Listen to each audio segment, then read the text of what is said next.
இஸ்லாம் அக்னீஸ்வரனுடைய முதற்கட்ட பார்வை வாங்கிக்கிறேன். இங்கே தேர்தல் நெருங்கி கொண்டிருக்கு, எல்லா கட்சியும் தொகுதி பங்கீடு பேச்சுவார்த்தை நடத்தி கொண்டிருக்கிறாங்க. ஆனா அதிமுகவுக்கு இன்னும் கூட்டணியே அமையாமல் இருப்பது அப்படிங்கிறது பின்னடைவு இல்லையா? அதிமுகவுக்கு கூட்டணி தான் இருக்குன்னு அதிமுக தானே கவலைப்படணும். நீங்க தான் மாதம் மும்மாறி பொழியக்கூடிய ஆட்சி 3 ஆண்டு கால ஆட்சி தமிழ்நாட்டில் இருக்கு. நீங்க தான் கூட்டணியை பலமா வச்சிருக்கிறீங்க. ஆனா மக்கள் பலமா இல்லை அப்படின்றதுதான் என்னுடைய பார்வை.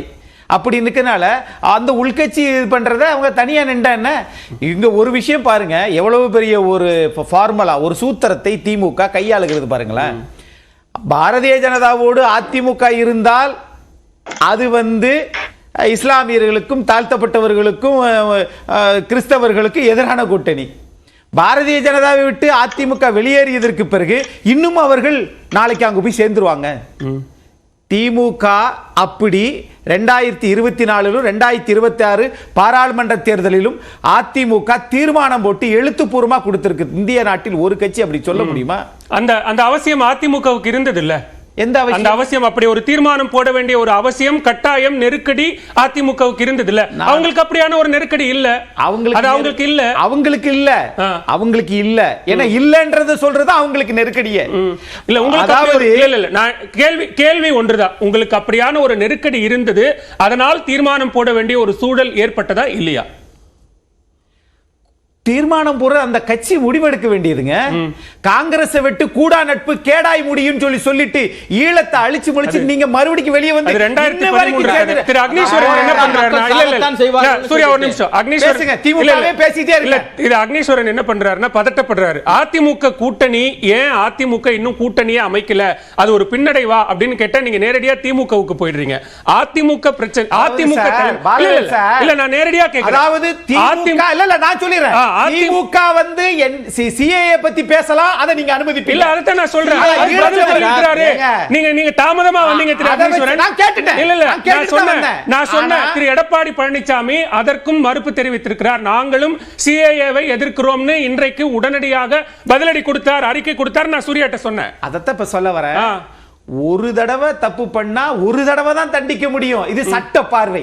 அதே மாதிரி தான் நீங்க அரசியல்ல நாங்க வெளியில வந்துட்டோம் சொன்னதுக்கு பிறகு ஏற்கனவே சட்டமன்ற நாடாளுமன்ற உள்ளாட்சி தேர்தல நீங்க தான் மோடி எதிர்ப்ப சொல்லித்தான் வாக்குகள் அறுவடை பண்ணிட்டீங்களே.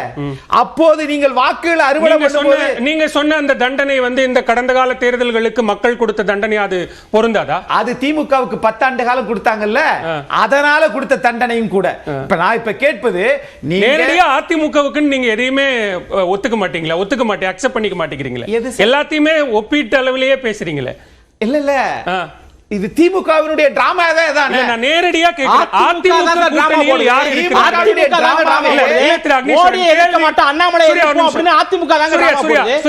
அவருக்கான நேரம் திரு அக்னீஸ்வரன் நேரடியா கேக்குறேன்.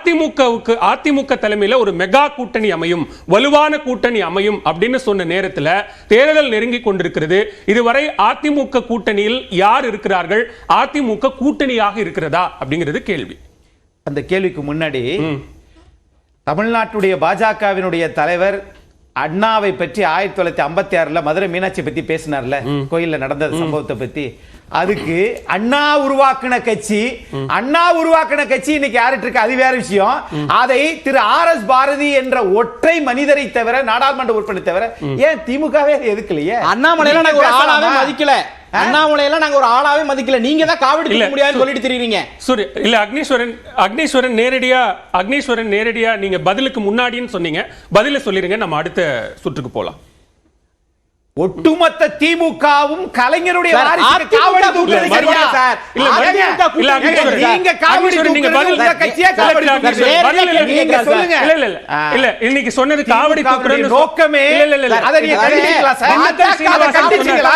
சொல்றேன் கட்சி காவடி தூக்குறது எப்படி நான் சொல்லல. சூர்யா ஒரு நிமிஷம், நீங்க திமுக எப்படி சொல்லலாம்? இல்ல சூர்யா அவர்களுடைய அமைச்சர் சூர்யா ஒரு நிமிஷம், இதுதான் சொல்லல இலக்கணமா ரிப்ளை பண்ணுங்க சார். இல்ல சார், நீங்க காவடி தூக்குறது எப்படி கட்சி திண்டுக்கல் சீனிவாசன் பேசினார்.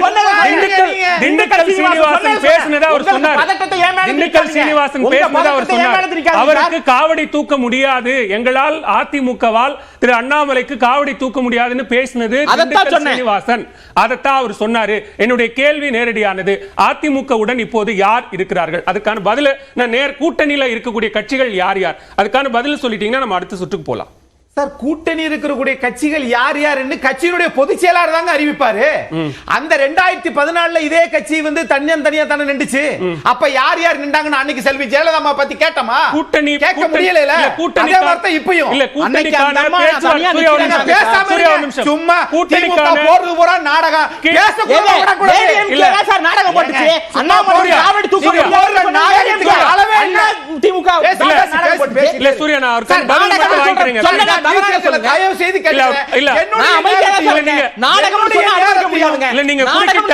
நீங்க குறுக்கிட்டா அவருடைய பதில் கிடைக்காம போயிடும். அவர் பதில் வாங்கிக்கிறேன்.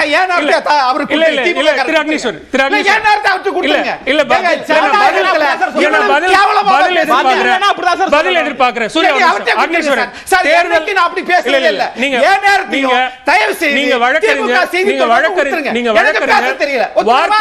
வார்த்தைகளை கண்ணியமா கையாளுவீங்க நான் எதிர்பார்க்கிறேன். நான் என்ன கேக்குறேன்னா, தொகுதி பங்கீட்டுக்கான ஒரு பேச்சுவார்த்தை குழு, ஒருங்கிணைப்பு குழு, விளம்பர குழு அப்படின்னு நிறைய குழுக்கள் அமைக்கப்பட்டிருக்கு. அந்த குழுக்கள் என்ன பண்றாங்க? இதுவரைக்கும் கூட்டணி கட்சிகளோடு என்ன பேச்சுவார்த்தை நடந்திருக்கிறது? யாருடன் பேசி இருக்கிறார்கள்? தொகுதி பங்கீடு என்ன முடிவா இருக்குன்னு நான் கேட்கிறேன். அதுக்கான பதிலை எதிர்பார்க்கிறேன் சார். அதுதான் சார், அது கட்சியினுடைய பொதுச் செயலாளர் அறிவிப்பார். அதுதானே நடந்துட்டு இருக்கு. ஏங்க இப்ப வந்து நிதிஷ்குமார் எங்க போனாங்க கேட்டா, ஏங்க போயிட்டாரு அப்படின்னு கேட்டா அதுக்கு பதில் சொல்ல மாட்டேங்கிறீங்க. அது அப்படித்தான். அப்ப உடனே கேட்டா பதில் சொல்லிட்டாரு. உடனே அப்படி கேட்டா இல்ல சொல்லிட்டாரு. அவர் பதில் சொல்லிட்டாரு. சூர்யா அதுக்கான பதில சொல்லிட்டாரு. நான் என்ன கேக்குறேன்னா, எடப்பாடி பழனிசாமி அதை உரிய நேரத்தில் அறிவிப்பார் அப்படின்னா, அந்த உரிய நேரத்திற்கான கால இடைவெளி வரைக்குமாக இதுவரைக்கும் அதிமுகவில் எதுவும் நடக்கல. இதுவரைக்கும் ஏற்கனவே கூட்டணியில் இடம்பெற்றிருந்த ஜி.கே. வாசனோ ஜான் பாண்டியனோ யாரும் கூட்டணியில் இல்ல அப்படின்னு புரிஞ்சுக்கலாமா? எனக்கு முன்னாடி பேசிய சட்டமன்ற உறுப்பினராக இருந்த கணேஷ் சொன்னார் இல்லையா, அரசியலை சந்தர்ப்பம் தான். அப்போ அந்த சந்தர்ப்புக்கு ஏத்த மாதிரி எடுக்கக்கூடிய கட்சிகள் பிற கட்சிகள் இருக்கு. அதிமுக அப்படி கிடையாது. அது எந்ததாக இருந்தாலும் தன்னந்தனியாக நின்று களத்தில் மக்கள் நல்ல ஆதரவை பெற்று ஆட்சிக்கு வரணும். அது நாடாளுமன்றமா இருந்தாலும் சட்டமன்றம். முன்னாடி பேசிய திரு ராமசாமி மெய்யப்பனும் அதிமுகவை கவுண்ட்லயே எடுத்துக்கல. அப்ப அதை எப்படி பொருள் கொள்ளணும்? எதுக்கு கவுண்ட்ல எடுத்துக்கல? ஒரு அதிமுக கணக்கிலேயே எடுத்துக்கலையே. யார் எடுத்துக்கல? திரு ராமசாமி மெய்யப்பன் கணக்கிலே எடுத்துக்கலன்னா ஏன் வலதுபுறத்துல பிரதமர் பக்கத்துல உட்கார வச்சீங்க? கணக்கிலே எடுத்துக்கலன்னா, நீங்க இஸ்லாமிய வாக்குகள் தமிழ்நாட்டில் 13% இருக்கு, அது 1% கூட கிடைக்காதுன்னு சொல்லி ஏன் நீங்க ஆடு நனையறத பத்தி ஓனா ஏன் கவலை? பிரதமர் உங்களை தான் வலதுபுறத்துல உட்கார வச்சாரு. ஏன் கூட்டணியில இருந்து வெளியில வந்தீங்க? எது ஏன் வெளியேறக்கூடாது? ஏன் வெளியேறக்கூடாது? ஒண்ணு போனா அப்படியே ஒட்டிக்கிறணுமா? கட்சியோட கட்சியா கரைச்சிருவோமா? அதுதான் ஜனநாயகத்துல ஒரு அரசியல் கட்சியா? 31 வருஷம் தமிழ்நாட்டை ஆண்ட ஒரு இயக்கம், பல கட்சிகளோட கூட்டணி இருந்தாலும் தன்னந்தனியாக ஒரு கட்சியால் நிற்க முடியும் அப்படின்ற ஒரு ஆளுமை மிக்க கட்சி அதிமுகன்றதை நிரூபிச்சு கூட்டணியில இருந்து வெளியில வந்து 128 நாட்கள் ஆச்சு. ஆனா இன்னும் இதுவரைக்கும் மத்திய அரசையோ பிரதமர் மோடியையோ இதுவரைக்கும் விமர்சித்து ஒரு வார்த்தை கூட அதிமுக தரப்பிலிருந்து எழவே இல்லை அப்படின்னு கேட்கிறார் சூர்யா. அல்ல, அவர் கேட்பாரு, அவர் கேட்கறது நான் பதில் சொல்லல. ஆனா நான் ஒண்ணு, அது நியாயமான கேள்வி தானே. அது நியாயமா கேள்வியா எனக்கு தெரியல. ஆனா தீர்மானம் போட்டது பொதுக்குழு தீர்மானத்துல 13வது இதுல நீங்க வந்து பாராளுமன்றத்திற்கு உள்ள போனது போது அது கண்டிக்கத்தக்கது, அது பாதுகாப்பு நீங்க பாதுகாப்பு குறைபாடு கண்டிக்கத்தக்கதுன்னு சொன்னீங்க. கண்டனம் தானே அது. அது கண்டனம் தானே. பாதுகாப்பு குறைபாடு கண்டனம்னு சொன்னீங்க. அதற்கு பிறகு அந்த விவகாரம் சொன்னா தெரியாதாங்க. என்னங்க நான் கேக்குறாரு பதில் சொல்றேன். சூர்யா ஒரு நிமிஷம். நீங்க என்னங்க நீங்க ஒரு விவாதத்தினுடைய போக்கை நீங்க பதட்டப்படாதீங்க. எவ்வளவு மடமாட்டப்படுது நீங்க பதட்டப்படாதீங்க. பேசாம இருங்க. பதட்டப்படாதீங்க. உங்கட்ட பதில் நிறைய இருக்கு.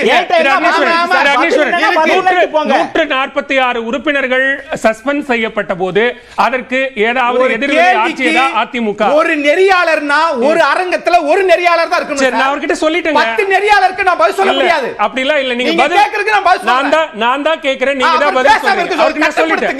அவரை நான் சொல்லிட்டேன். அவர் பேசல. அவர் பேசல. ஒரு தடவை சொல்லிட்டே இருக்கீங்க. நீங்க பதில் சொல்லுங்க. என்ன சார் கேள்வி? 146 உறுப்பினர்கள் சஸ்பெண்ட் செய்யப்பட்ட போது ஏன் அதிமுக மௌனம் காத்தது? எந்த விதமான கண்டனமும் ஏன் தெரிவிக்கல? இல்ல அது அவர்கள் கட்சி எடுக்க வேண்டிய முடிவு.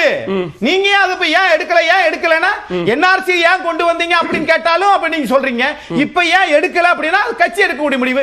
39 நாடா நீங்க தான் நீங்க வந்து முதுகெலும்புள்ள அரசாங்கம், அழகாக இருக்கிற அரசாங்கம். எதிர்க்கட்சியா இருக்கிற போது கோ பேக் மோடி, ஆளுங்கட்சி ஆனதுக்கு பிறகு வெல்கம் பேக் மோடி. உங்க நிலைமை என்னால புரிஞ்சுக்க முடியுது. இப்போதைக்கு என்ன நிலைமையோ அதுதான் இந்த ஸ்டேட்டஸ் கோ அப்படிங்கறத நான் புரிஞ்சுக்கிறேன்.